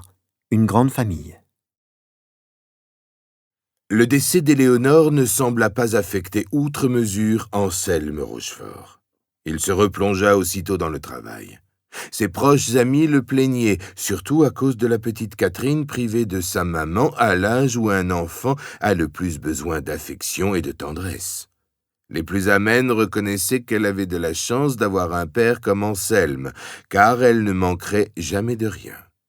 D'ailleurs, Madame Combes continuait de s'occuper d'elle comme du vivant d'Éléonore, avec plus d'attention encore, sachant la pauvre enfant sevrée d'amour maternel. Néanmoins, certains esprits médisants ne se privaient pas d'affirmer que le lit de Rochefort ne resterait pas vide très longtemps. Au fait de son passé et de son goût avéré pour les femmes jeunes, ils étaient persuadés qu'Éléonore Letellier serait vite remplacée. À vrai dire, sur le moment, Anselme Rochefort n'eut d'inquiétude que pour l'avenir de ses usines. L'argent obtenu par son mariage et qui avait permis sa résurrection provenait en effet de la fortune des Letellier. Tant qu'il ne fut pas convoqué devant notaire pour s'entendre confirmer qu'il en était le seul légataire, il se montra d'une extrême prudence et évita de pavoiser. De toute façon, le rassura maître Lambert, ce qui a été investi est définitivement acquis. Les papiers actes d'achat, bons de trésorerie, créances, actes de propriété sont en ordre et ne peuvent être remis en question. Tout apparaît en votre nom propre. Et l'avenir, s'inquiéta Rochefort, car il faut songer à l'avenir. Je dois faire face aux échéances, et si je veux demeurer concurrentiel, je dois encore pouvoir investir. Sans l'argent de ma femme, je n'y parviendrai pas. Votre épouse n'avait plus aucune famille. Vous êtes donc le seul héritier. Vous n'avez aucun souci à vous faire. Mon cher Rochefort, vous êtes sorti d'affaires. Vous avez dorénavant les mains libres. Contrairement à ce que crut son cercle le plus intime, Anselme demeura seul dans sa vie et montra l'image d'un homme respectueux de son veuvage. Il ne s'exhibait jamais en galante compagnie et participait rarement aux soirées mondaines où l'on avait coutume de le voir auparavant. Certes, il ne donnait pas l'impression d'être accablé par le chagrin, mais l'apparence austère qu'il affichait dénotait chez lui un réel changement d'attitude. À ceux qui lui demandaient des nouvelles, il se contentait de répondre « Tout va bien, je vous remercie. Entre mes usines et ma fille, je n'ai pas un moment de répit. » Certains, Les femmes, surtout, commençaient même à faire l'éloge de cet homme marqué par le destin et qui avait à charge une si jeune enfant. La petite Catherine a bien de la chance, reconnaissaient les anciennes amies d'Éléonore, de pouvoir compter sur un père si dévoué. En réalité, Anselme n'avait pas d'état d'âme. Cet enfant, il ne l'avait jamais réellement considéré comme la sienne. Aussi en laissait-il l'éducation à Madame Combes, qu'il avait conservée à son service. Le soir, de retour de l'usine, il passait à peine la voir et ne s'inquiétait guère de savoir si la petite ne manquait de rien. Quand elle contracta les premières maladies infantiles, il confia à la nurse les visites du médecin et se contentait de lui demander comment s'était déroulée la journée. Ainsi, l'enfant grandit sans sa mère et sans réelle présence d'un père. Lorsque la petite Catherine commença à balbutier, elle mit longtemps à prononcer le mot « papa ». Pourtant, Madame Combes ne ménageait pas ses efforts. À tout moment, elle lui parlait d'Anselme, lui expliquait ce qu'il faisait, lui annonçait qu'il ne tarderait pas à rentrer de l'usine ou qu'il allait bientôt l'emmener à la montagne aux Taillades, leur maison de la Bastide, ou au clos du Tournel à Anduze, près de la rivière. Très éveillée, Catherine écoutait attentivement, bredouillait des questions incessantes car elle montrait une curiosité sans limite. Mais elle refusait d'appeler Anselme papa, comme si, au fond d'elle-même, elle comprenait déjà, à son âge, qu'il n'était pas son vrai père. « Ça viendra avec le temps », le rassurait Madame Combes. « Avec les enfants, il faut être patient. C'est l'absence d'une mère qui la perturbe le plus. Quand elle sera en âge de comprendre ce que vous faites pour elle, non seulement elle vous reconnaîtra comme son père, mais, dans son cœur, vous aurez aussi remplacé la mère qu'elle n'aura jamais eue. Alors, tout rentrera dans l'ordre. » À 3 ans seulement, Catherine finit par prononcer le mot que la gouvernante se désespérait d'entendre un jour. « Papa va bientôt rentrer ?» demanda l'enfant ce jour-là. Le soir même, Madame Combes s'empressa d'annoncer la nouvelle à son maître, qui parut à peine se réjouir et ne montra guère plus d'élan paternel pour autant.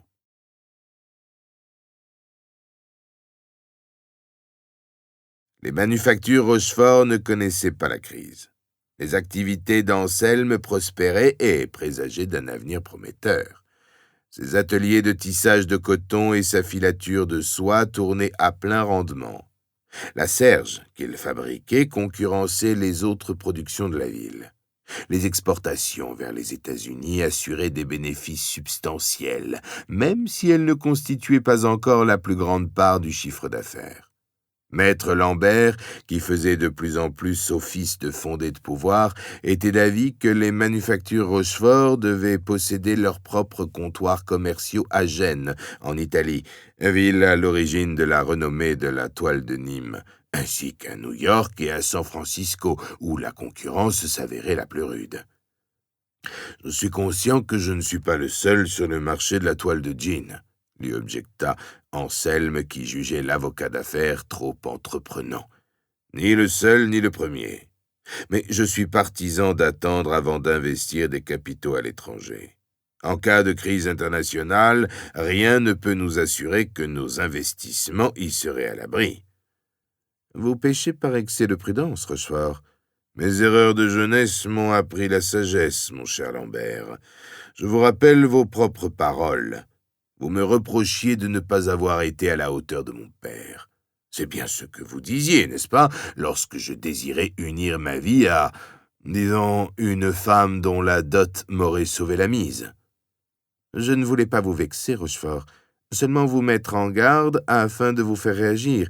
D'ailleurs, c'est ce que vous avez fait, et je m'en réjouis.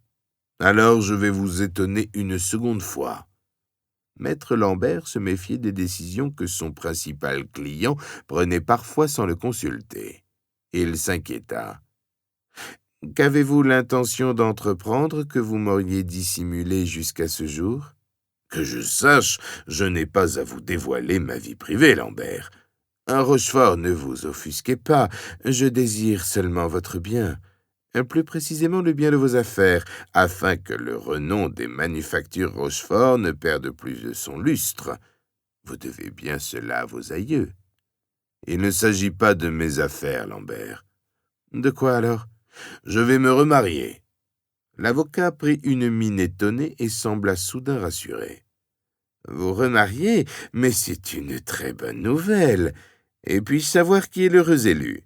Absolument. Je vais bientôt épouser Élisabeth Langlade. Langlade? De la famille des Langlade, ceux qui sont à la tête de la plus importante société de travaux publics de la région? Parfaitement. Élisabeth est la plus jeune de leurs 4 enfants, leur seule fille. Vous avez bien caché votre jeu. Nos familles se connaissent de longue date. J'ai toujours entretenu les relations que mon grand-père avait nouées avec le patriarche de cette lignée, celui qui a fondé la société Langlade, le vieux Joseph. Son fils Eugène, le père d'Élisabeth, était l'ami de mon père. C'est lui qui m'a laissé entendre que nos familles avaient tout à gagner à une union. En un mot, il vous a proposé sa fille en mariage, accompagnée d'une jolie dot, je suppose. Je ne peux rien vous cacher, mon cher Lambert. Mais je dois vous avouer qu'Élisabeth a suffisamment de charme et de qualité pour faire oublier sa dot. Quel âge a cette charmante demoiselle? 25 ans. Elle n'est plus toute jeune. Il y avait sans doute urgence. Vous médisez, Lambert. Pardonnez-moi, je plaisantais. C'est que, si l'on songe à votre première épouse, j'ai moi-même 9 ans de plus. Vous semblez l'oublier.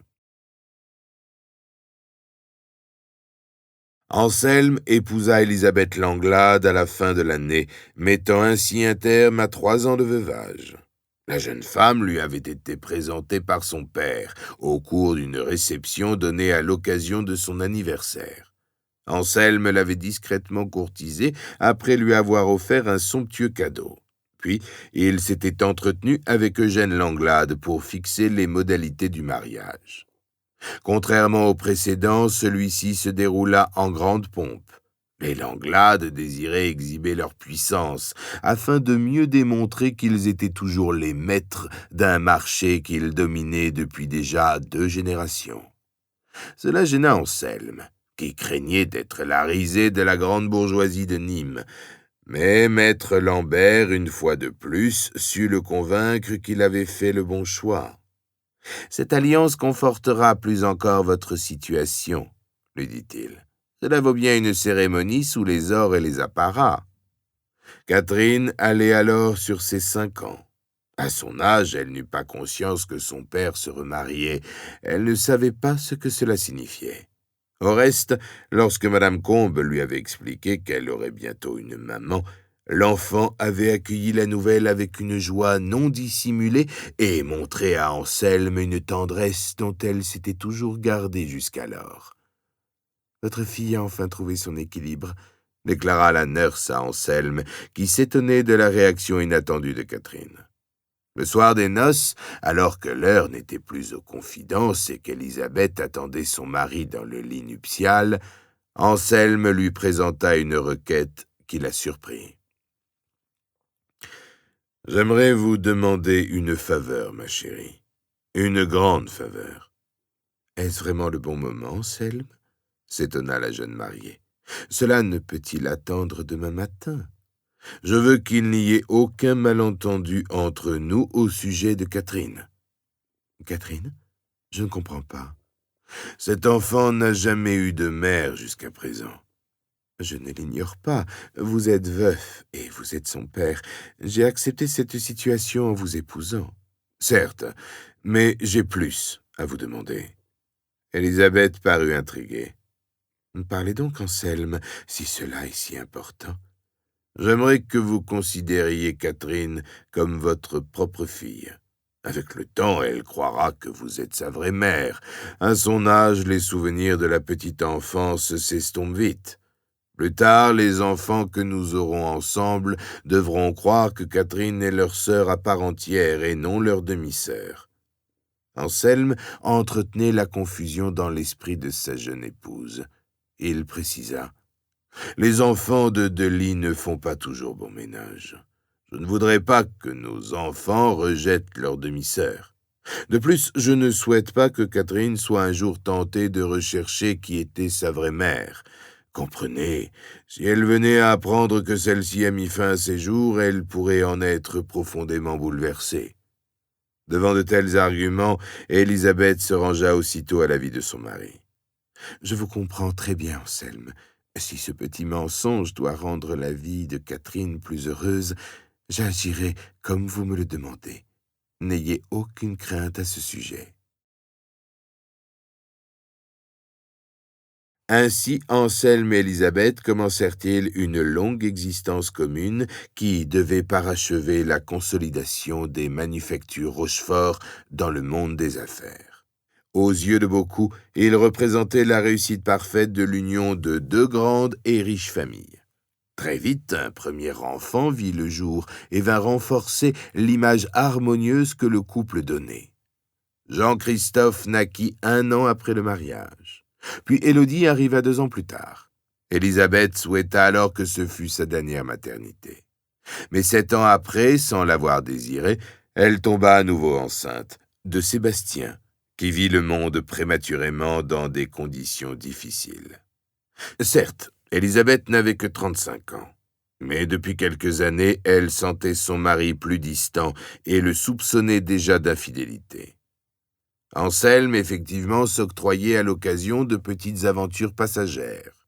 La réussite de son entreprise lui avait redonné l'insouciance de sa jeunesse. Il avait vite retrouvé son caractère folâtre avec les jeunes femmes qui l'entouraient. Et certains ne se privaient pas de colporter à son sujet des faits qui dépassaient souvent la réalité. Néanmoins, en mère irréprochable et en épouse vertueuse qu'elle était, Élisabeth se gardait bien du moindre reproche envers son mari. Dans le milieu auquel elle appartenait, l'idée même du divorce était bannie. En outre, elle aimait Anselme et rien ne venait étayer ses soupçons. Auprès de l'une de ses meilleures amies, elle avait reconnu avec résignation « Peu de maris demeurent fidèles après plusieurs années de mariage. La nature est ainsi faite que l'homme a besoin de temps en temps d'aventures extra-conjugales. Tant que celles-ci demeurent passagères et ne mettent pas l'équilibre du couple en question, il n'y a pas lieu de provoquer la rupture. Tout finit par s'arranger avec le temps. » En réalité, Élisabeth n'était pas vraiment convaincue de ses propres paroles. Mais elle voulait encore croire en l'amour de son époux. Ce dernier, d'ailleurs, s'évertuait à paraître agréable, et malgré son tempérament excessif, parvenait toujours à la rassurer. « Je n'aime que toi, ma chérie », ne cessait-il de lui affirmer. Dans l'intimité, ils avaient pris l'habitude de se tutoyer depuis la naissance de Jean-Christophe. Ne prête surtout pas attention aux vilainies que les langues médisantes colportent à mon sujet. Les gens nous jalousent, car notre réussite fait de nombreux envieux. Élisabeth tâchait de tenir son rang sans rien trahir de ses craintes. Anselme ne faisait-il pas toujours preuve au lit de la même ardeur? Un homme qui cache une maîtresse ne se montre pas aussi pressant avec sa femme, pensait-elle pour se rassurer, surtout après 10 ans de mariage. Lorsqu'elle tomba enceinte pour la 4e fois, 4 ans après la naissance de Sébastien, elle fut à la fois apaisée et inquiète. Anselme exulta à nouveau. « 4 fois père, je suis vraiment comblé. »« 5, rectifia aussitôt Élisabeth. « Tu oublies qu'avant nos enfants, tu as eu Catherine. »« Ah oui, Catherine, bien sûr. » Selon ce qu'Anselme lui avait demandé dès le premier jour de leur mariage, Élisabeth éleva Catherine comme sa fille et ne marqua aucune différence par la suite avec ses propres enfants. Au fil des années, la petite fille grandit sans se poser de questions. Et comme l'avait prédit Rochefort, elle oublia naturellement ses premiers souvenirs d'enfance. À ses yeux, Élisabeth était sa mère, Anselme son père, et plus tard, elle se réjouit chaque fois qu'on lui annonça la venue au monde d'un frère ou d'une sœur. Madame Combe, qui était restée au service des Rochefort, avait juré de ne jamais révéler la part de mensonge que ses maîtres entretenaient autour de sa naissance. Au reste, elle jugeait également préférable que la jeune Catherine fût élevée dans l'ignorance. L'harmonie familiale valait bien ce petit secret, reconnaissait-elle pour se donner bonne conscience. Néanmoins, elle fut la première à s'apercevoir qu'avec le temps, l'enfant souffrait du manque d'affection paternelle. Si Catherine fut toujours persuadée qu'Anselme et Élisabeth étaient ses vrais parents, rien ne pouvait lui faire deviner le contraire. Elle ne comprenait pas, en effet, la distance de son père à son égard. Pourtant, rien dans son comportement ne pouvait lui être reproché. Elle était d'une gentillesse sans égale, d'une obéissance absolue. Elle se montrait très attentionnée envers ses frères et sœurs, dont elle s'occupait comme une petite maman. « Votre fille est adorable », ne cessait-on de reconnaître lorsqu'Anselme et Élisabeth recevaient sous les lustres dorés de leur demeure. D'une beauté rayonnante, mais d'une simplicité attachante, l'enfant ressemblait beaucoup à sa mère. D'aucuns lui trouvaient bizarrement des traits de ressemblance avec Élisabeth, dont le charme, certes, n'égalait pas celui d'Éléonore le Tellier, mais attirait toujours les regards admiratifs des hommes.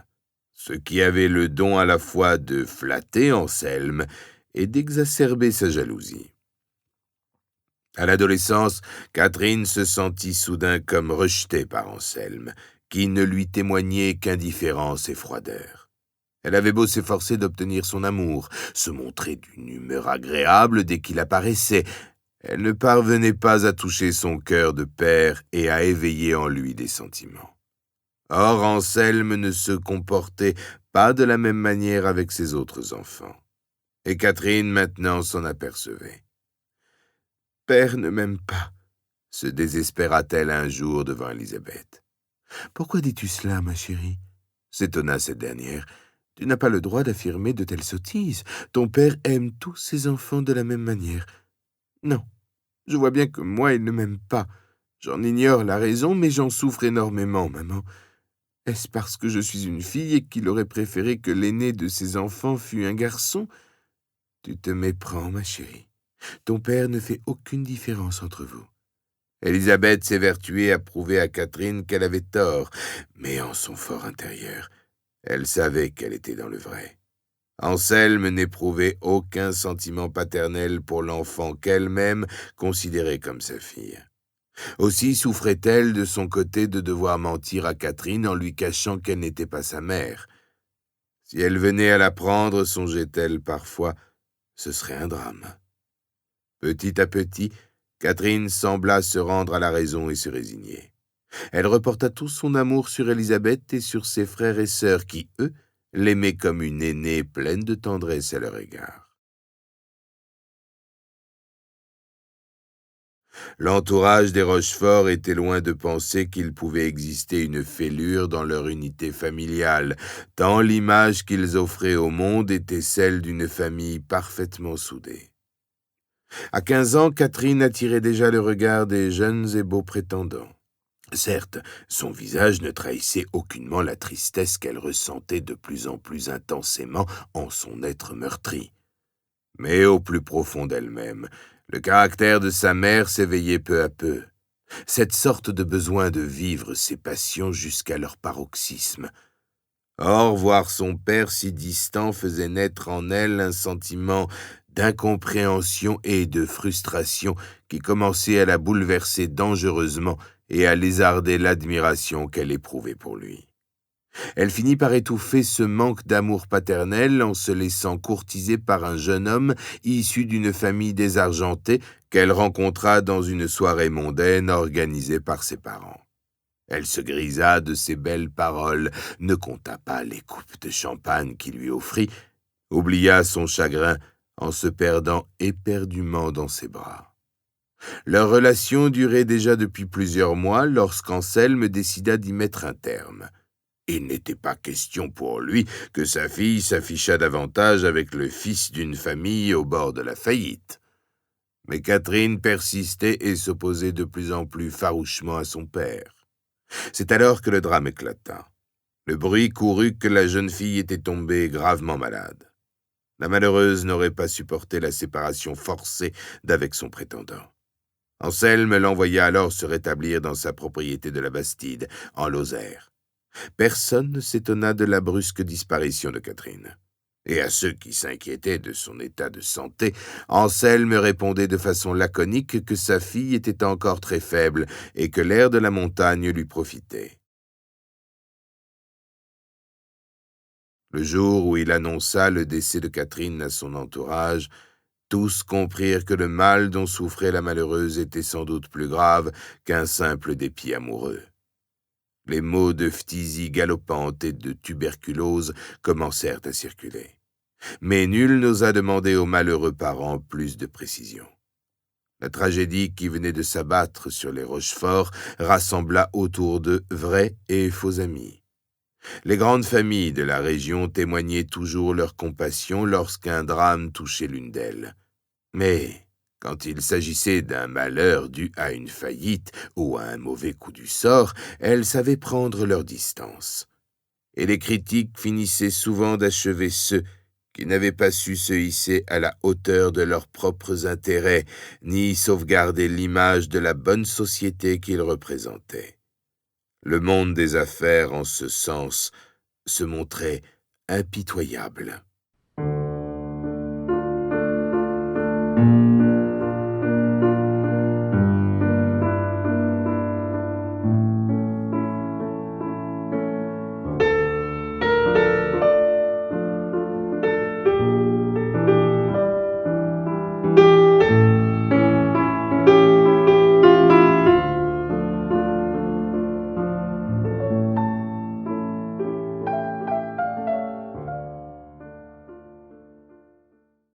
Première partie.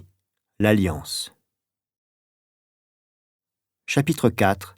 L'adoption. Tornac, près d'Anduze, 1905. Les crêtes des Cévennes se profilaient à l'horizon sur un ciel de porcelaine. Aucun nuage ne venait assombrir le spectacle de l'aube naissante. Le vent du nord avait cessé de ressuyer l'atmosphère et l'avait rendue plus étincelante que le plus pur cristal de Murano. L'air était vif, comme l'aimait Donatien Rouvière quand le printemps, sans ménagement, repoussait l'hiver et ses derniers frimas dans leurs ultimes retranchements. Le calme régnait à des lieues à la ronde. La nature s'éveillait petit à petit. Le feuillage des chênes, d'un vert tendre, se remplissait de pépiments d'oiseaux. Et lorsque, au milieu de la matinée, le jour commençait à déverser ses douceurs, Donatien ne manquait jamais de cesser le travail pour contempler la féerie qui s'offrait à ses yeux.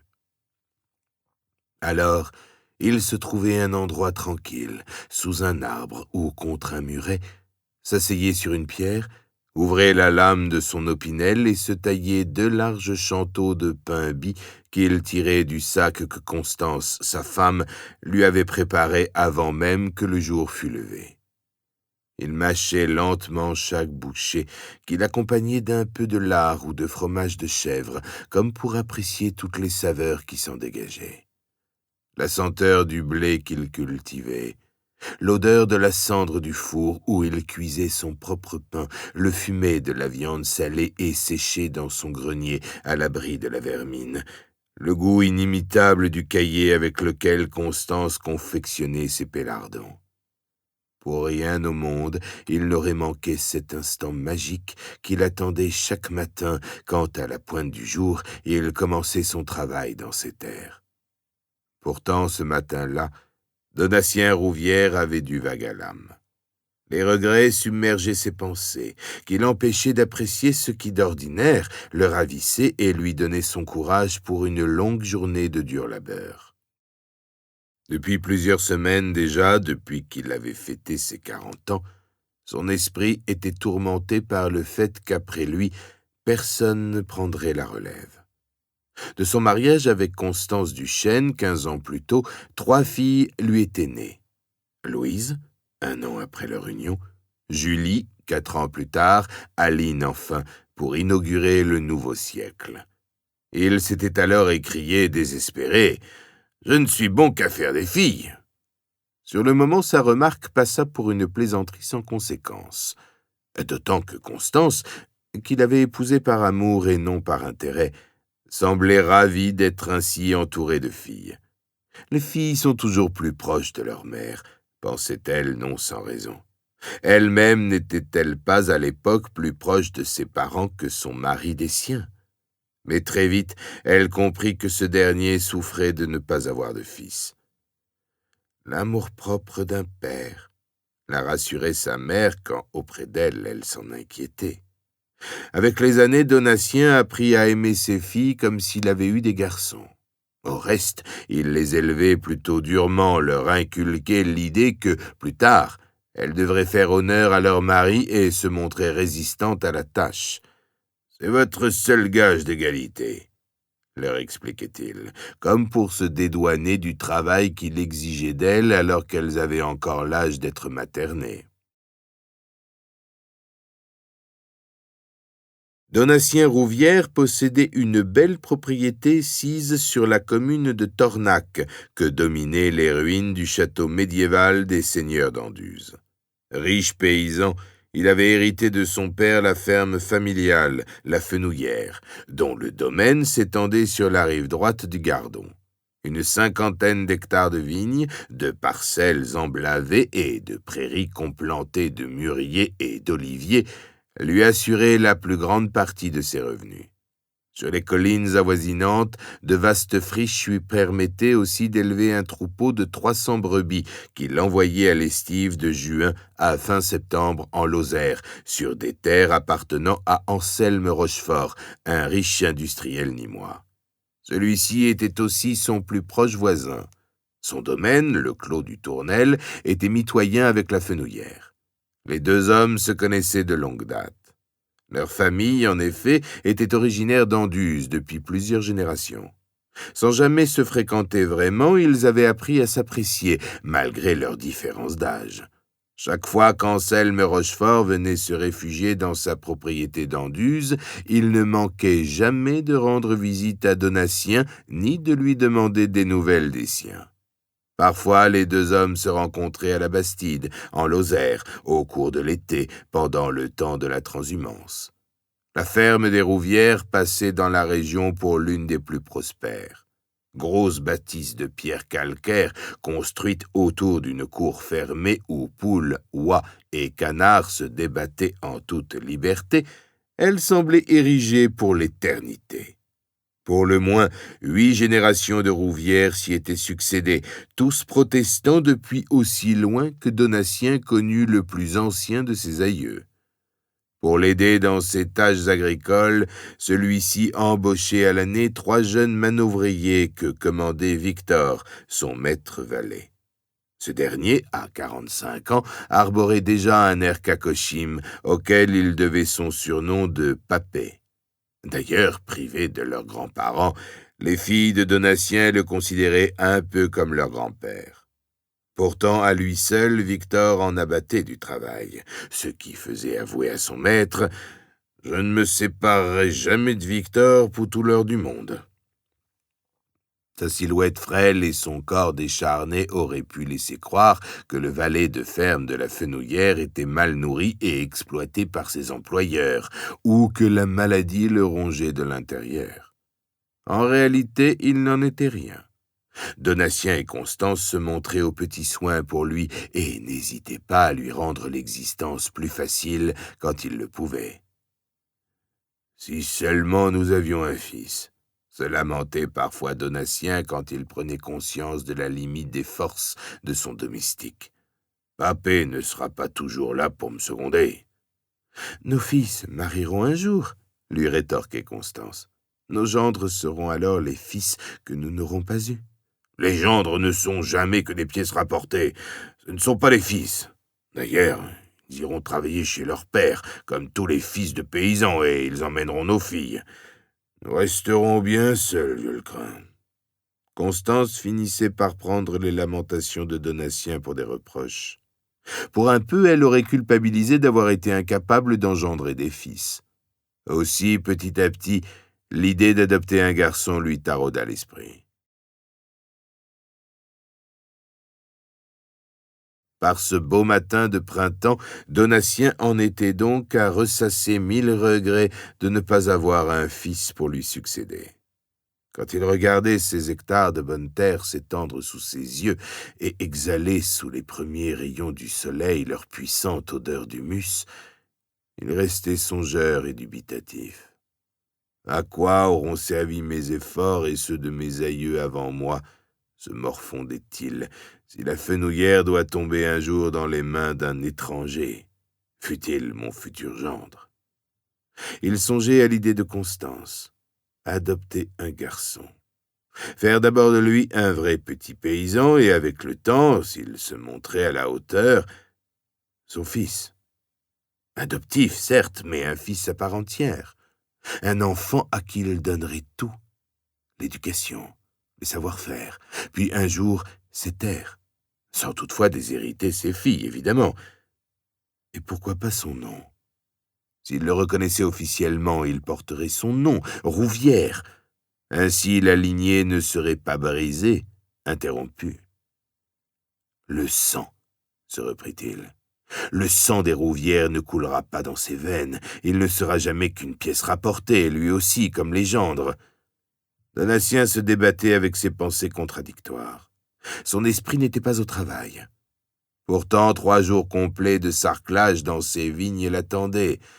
Pendant ce temps, Victor devait soigner les bêtes à l'étable, veiller aux agnelages tardifs, préparer le départ en transhumance dans quelques semaines.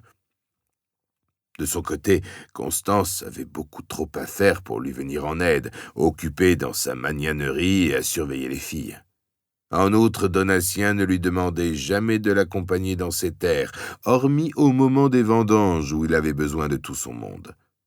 Mais pendant ces semaines harassantes où la main-d'œuvre saisonnière affluait du haut pays, Constance engageait alors une servante pour la seconder au fourneau et prendre soin des enfants. Ce qui lui permettait de se libérer et de participer à la récolte du raisin aux côtés de son mari et de Victor. Chacun avait sa tâche à la fenouillère et pouvait compter sur les autres en cas de retard ou d'impondérable. Mais Donatien rechignait toujours à demander de l'aide quand le temps pressait et qu'il se sentait submergé. C'était pour lui une question d'amour-propre.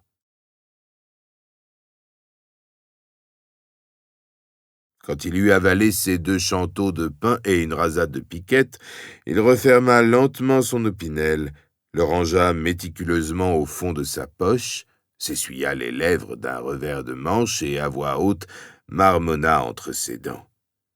« C'est décidé. Cette fois, je vais l'écouter. » Il ramassa ses outils qu'il avait posés contre le muret et s'en retourna d'un pas alerte vers sa ferme où Constance s'apprêtait à préparer ses fromages dans la patouille. Lorsqu'elle le vit approcher, sa houe sur l'épaule et l'allure décidée, elle crut qu'il lui était arrivé quelque malheur. À cette heure avancée de la matinée, elle savait qu'il avait déjà mangé son crousté et qu'il s'était remis au travail.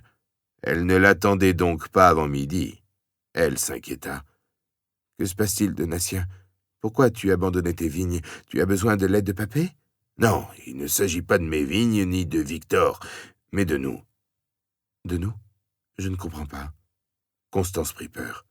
La veille au soir, ils avaient eu une énième discussion à propos des enfants qu'ils avaient eus et de celui que Donatien aurait aimé avoir, ce garçon qui lui manquait tant. En une fraction de seconde, son intuition féminine lui dit qu'il allait lui annoncer ce que toute épouse craint d'entendre un jour. « Tu me quittes, c'est ça, n'est-ce pas? Tu ne veux plus de moi, tu en as trouvé une autre. »« Qu'est-ce que tu racontes? Cesse donc de dire des bêtises. Tu veux une femme qui te donnera un fils. Tu veux me répudier. »« Je désire un fils, oui, t'as raison, mais pas de cette manière. J'ai décidé d'accepter ta proposition. » Constance soupira. Devant son visage décomposé, Donatien la rassura. « Je n'aime que toi, Constance. Comment as-tu pu penser un seul instant que j'allais divorcer pour avoir un fils avec une autre? D'ailleurs, rien ne me garantit que j'y parvienne. C'est peut-être moi qui ne sais faire que des filles. » « Tu sais très bien que c'est le hasard. Nous pourrions recommencer. La prochaine fois sera peut-être la bonne. Je n'ai que 35 ans. Je peux encore avoir d'autres enfants. »« Non. Tu sembles oublier ce que le médecin t'a dit à la naissance d'Aline. Un nouvel accouchement pourrait être fatal. » Constance n'avait pas oublié. Mais pour rendre son mari heureux, elle aurait mis sa vie en danger. s'il le lui avait demandé. « Qu'aurais-je de plus si tu me donnais un fils au prix de ta propre vie ?» reprit-il. « Crois-tu que je serais comblé pour autant ?»« Alors, coupa Donatien, j'ai bien réfléchi. Ainsi que tu l'as suggéré il y a quelque temps, nous allons adopter un petit orphelin, un jeune garçon que nous élèverons comme notre fils. » Constance fondit en larmes. Elle savait, au fond d'elle-même, que jamais elle n'aurait pu donner un autre enfant à son mari. Aussi prit-elle sa décision comme un cadeau qu'il lui offrait. « Nous aurons un fils, » lui dit-elle en se jetant dans ses bras. « Un fils qui, un jour, prendra ta relève et dont tu seras fier. » « Oui, offrons-lui un bon petit Rouvière, digne de mes aïeux. Je te demande une seule concession. »« Laquelle ? » ?»« C'est toi qui iras le chercher. Seul, je veux pas t'accompagner. Tu demanderas à un garçon de 6 ou 7 ans, juste assez âgé pour que je puisse déjà lui parler comme un père, et pour qu'il comprenne ce que je désire lui apprendre. Je veux pas d'un enfant qui vient de naître. »« C'est entendu, » capitula Constance, qui se faisait à l'avance une joie de materner un bébé. « Ainsi, nous gagnerons quelques années. »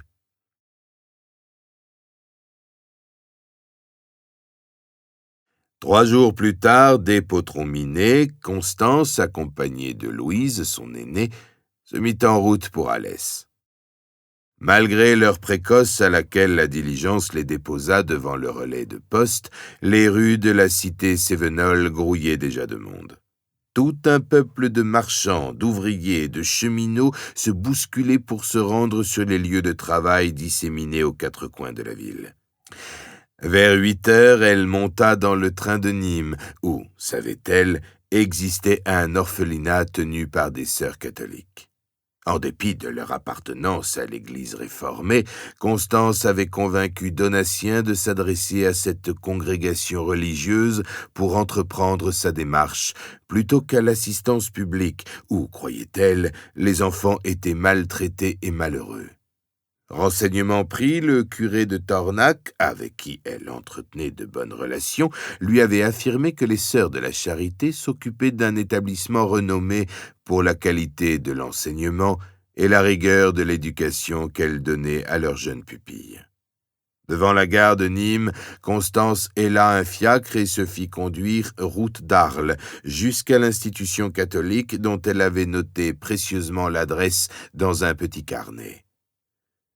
« C'est ici, » fit le cocher une fois arrivé. « Dois-je vous attendre ?»« J'ignore combien de temps cela me prendra, » répondit Constance qui ne savait quoi décider. « Si c'est pour laisser votre gamine au bon soin des sœurs, vous n'en aurez pas pour longtemps. » Puis, entre ses dents, il poursuivit. « Si c'est pas honteux, faire des gosses et les abandonner dès qu'elles ne peuvent plus s'en occuper. » Constance entendit les paroles du voiturier et en fut choquée.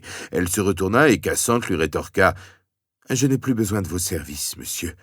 L'enfant que je viens adopter pourra marcher. » Les religieuses sortaient de l'office de Sexte et s'apprêtaient à rejoindre le réfectoire où les enfants attendaient avec impatience leur repas de midi. Sœur Angèle pressait le pas pour éviter d'impatienter ses ouailles, qui ne manquaient jamais de manifester le tiraillement de leurs estomacs quand le service tardait. Passant toujours la dernière, elle battait des mains pour enjoindre à ses sœurs de se hâter. Ce jour-là, l'office avait traîné en longueur. Elle s'apprêtait à quitter la chapelle lorsqu'elle entendit quelqu'un frapper à la porte du vestibule. « Allons bon, » soupira-t-elle. Elle avait pris l'habitude de dépêcher sœur Agnès aux visites inattendues depuis que celle-ci avait prononcé ses vœux. Elle appréciait cette jeune sœur pour le courage exemplaire dont elle faisait preuve face aux angoisses qu'elle affrontait depuis de nombreuses années. Mais ce jour-là, peu pressée de regagner le réfectoire pour aller sermonner quelques chenapans qui avaient enfreint le règlement, elle se reprit soudain, apostropha sœur Agnès et lui ordonna « Remplacez-moi auprès de ces petits garnements. Je n'ai pas l'âme aujourd'hui à jouer les pères fouettards, si je puis dire. Rappelez-leur que tout manquement au règlement intérieur est sévèrement puni. Je vous laisse libre de choisir vous-même le châtiment qui permettra de remettre ces jeunes égarés sur le droit chemin. Quelqu'un frappe à la porte, je m'en occupe.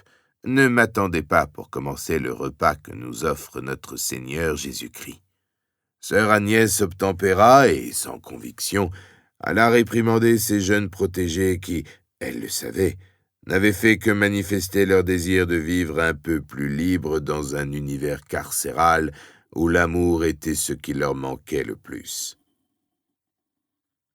Derrière la grille du guichet, sœur Angèle découvrit le visage de Constance tout déconfit. « Que voulez-vous, madame ?» demanda-t-elle d'un ton cassant. « C'est personnel, ma sœur. Je suis la mère supérieure de couvent, » précisa sœur Angèle. « Nous ne pouvons plus accepter d'autres pensionnaires, » poursuivit-elle en apercevant Louise à côté de sa mère. « L'établissement est au complet. » « Ce n'est pas l'objet de ma visite, ma mère. Au contraire. » Sœur Angèle referma le guichet, ouvrit la porte. « Entrez, dit-elle. Expliquez-moi, mais faites vite, je suis attendue. » Sans lâcher la main de Louise, Constance expliqua succinctement le but de sa démarche. Sœur Angèle se décrispa et finit par sourire. « Vous souhaitez donc adopter un de nos petits orphelins. Votre générosité vous honore, Madame Rouvière. Je ne saurais assez remercier notre Seigneur Jésus-Christ d'avoir guidé vos pas jusqu'à nous. Il vous faudra auparavant remplir quelques formalités d'usage. Cela prendra une petite heure et laissera à l'heureux enfant le temps de s'habituer à ce qui va lui arriver sous peu. »« Mon mari et moi aimerions adopter un petit garçon, ma mère, » rectifia aussitôt Constance. « Nous avons déjà 3 filles. »« Je comprends. Il n'y a pas d'inconvénient. Néanmoins, j'aurais préféré que votre choix se portât sur une fille. En général, les filles sont moins demandées que les garçons. Les paysans de la région ont trop souvent tendance à venir nous prendre nos garçons pour les aider au travail des champs. Cela leur fait de la main-d'œuvre toute trouvée. Mais nous laissons toujours aux généreux parents adoptifs la liberté de choisir. Nous aimerions un petit garçon de 6 ou 7 ans, de manière... Vous n'avez pas à vous justifier, madame. Votre seule démarche me suffit pour vous satisfaire. Une chose, cependant, êtes-vous croyante? Oui, ma mère. Catholique? Constance se rembrunit. Je suis protestante, mon mari aussi, mais nous sommes croyants, et si l'enfant est catholique, nous le laisserons fréquenter l'église, nous sommes tolérants. Des protestants. Ce n'est pas ce que je désire le plus pour mes petits protégés. Ma mère, s'il vous plaît. Pourquoi n'êtes-vous pas allé voir un orphelinat protestant? C'est que je ne savais pas à qui m'adresser. Le curé de mon village m'a vanté votre institution. Le curé? Vous entretenez donc de bonnes relations avec le curé de votre village? C'est curieux pour une protestante. Ma mère, nous ne sommes plus au temps des guerres de religion. Je vous le concède. Mais en cette période où l'Antéchrist s'est immiscé jusqu'au sein de la République, avouez qu'il y a de quoi se méfier. La République nous veut du mal, à nous les catholiques. Elle veut fermer nos écoles et nous empêcher d'enseigner. Or, vous, les protestants, vous êtes partout dans les rouages du pouvoir. Guizot le premier, au siècle dernier, était protestant. Ma mère, mon mari et moi ne faisons pas de politique. Notre seul désir est d'adopter un enfant et de le rendre heureux. Sœur Angèle avait retrouvé son masque des mauvais jours. Elle regrettait déjà d'avoir fait entrer Constance qui, se disait-elle en la dévisageant, avait tout d'un ange trompeur sous une apparente douceur. Et cet enfant qu'elle tenait par la main, ne l'accompagnait-elle pas pour l'attendrir? Elle réfléchit, puis invita sa visiteuse à la suivre dans son bureau. Une idée venait de germer dans son esprit. À l'origine du tumulte de ces petits pensionnaires qu'elle s'apprêtait à réprimander en personne, se trouvait un garçonnet de 7 ans. Une graine de futur voyou, pensait-elle, alors qu'elle lui avait tout appris. Son nom, elle le lui avait donné elle-même après qu'un inconnu l'eût déposé par une nuit d'hiver glacial. Depuis plusieurs mois, le jeune orphelin ne cessait de redresser la tête, de se rebiffer contre toute autorité, contre les obligations auxquelles la communauté était astreinte. Il avait acquis un caractère revêche. Aucune sanction ne le touchait. Il ne montrait aucun sentiment. Son cœur semblait aussi dur que la pierre. Seule sœur Agnès savait lui parler et obtenir de lui une certaine obéissance. À 7 ans, Vincent Janvier se sentait déjà exclu de la vie, paria dans un monde à jamais jalonné d'obstacles. Inconsciemment, il s'était paré d'une armure rigide, derrière laquelle il se protégeait des autres, comme s'il prévoyait qu'une fois sorti de l'orphelinat, il n'aurait que ses poings pour se frayer un chemin dans l'existence et se défendre. Après une heure interminable de discussion, sœur Angèle parut se détendre. « Je vais vous confier le destin du petit Janvier, » déclara-t-elle. « Il a 7 ans. Nous le connaissons bien, nous l'avons recueilli à sa naissance. C'est nous qui l'avons élevé. Il paraît courageux, il sait déjà ce qu'il veut.